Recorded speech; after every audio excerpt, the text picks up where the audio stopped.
মানে ভাৰতীয় জনতা পাৰ্টি এতিয়া বিশ্বৰ বৃহত্তম ৰাজনৈতিক দল আৰু আমাৰ অসমতে আমাৰ 60 লাখ সদস্য আছে।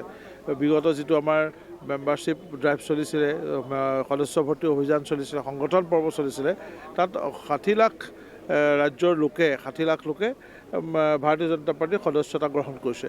গতিকে এই এটা স্বাভাৱিক প্ৰক্ৰিয়া, নিৰন্তৰ প্ৰক্ৰিয়া, ৰাজনৈতিক দলত যোগদান থাকিবই।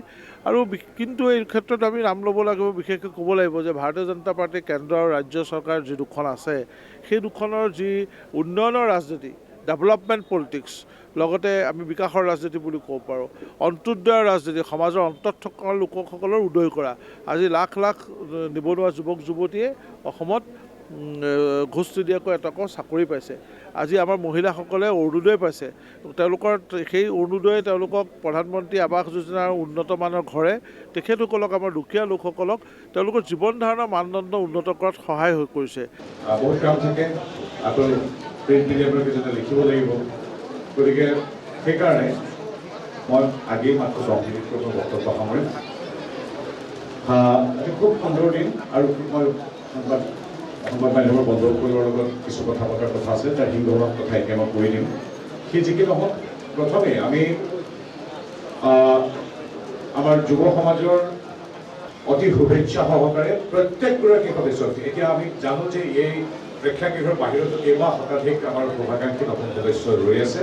সকলোকে আমি অন্তৰেৰে আদৰিছোঁ আৰু তেওঁলোকে যিটো দায়িত্ব লৈছে যে অহা 5 দিনৰ ভিতৰতে তেওঁলোকৰ যি সাধনৰ বা সুযোগৰ সন্ধান দিয়াৰ কোনো ধৰণৰ এক ৰাস্তা বিজেপিয়ে কেতিয়াও দেখাই নিদিয়ে। বিজেপি হ'ল দেশমাতৃ তথা সমগ্ৰ বিশ্বৰ মানৱ জাতিক প্ৰকৃতিক সেৱা কৰিবলৈ নিৰ্মিত এক মঞ্চ। আমাৰ যি দৰ্শন, সেই দৰ্শনত কেৱল মানুহ নহয়, সমগ্ৰ প্ৰকৃতিক লৈ আমাৰ সামগ্ৰিকভাৱে যি এটা প্ৰাকৃতিক সত্তা আছে, এই প্ৰাকৃতিক সত্তাটোৰ প্ৰতি আমি শ্ৰদ্ধাশীল। আৰু আমাৰ মূল চালিকা শক্তি হ'ল ভাৰত মাতৃৰ প্ৰতি থকা আমাৰ দেশপ্ৰেম আৰু সমৰ্পিত আমাৰ যি সত্তা, সেইটো হ'ল আমাৰ ভাৰতীয় জনতা পাৰ্টীৰ মূল চালিকা শক্তি। ভাৰতক আমি মাতৃৰূপে গণ্য কৰোঁ, ভাৰতক মাতৃৰূপে গণ্য কৰোঁ। এই বিশাল ভূমিৰ গছ, তৰু, বন, নদীকা, পশু পক্ষীৰ পৰা আদি কৰি সংস্কৃতি, ইতিহাস, প্ৰতিটো বিন্দু, প্ৰতিটো ইতিহাসৰ প্ৰতিটো ক্ষণ সামগ্ৰিকভাৱে আমাৰ ভাৰতবৰ্ষ।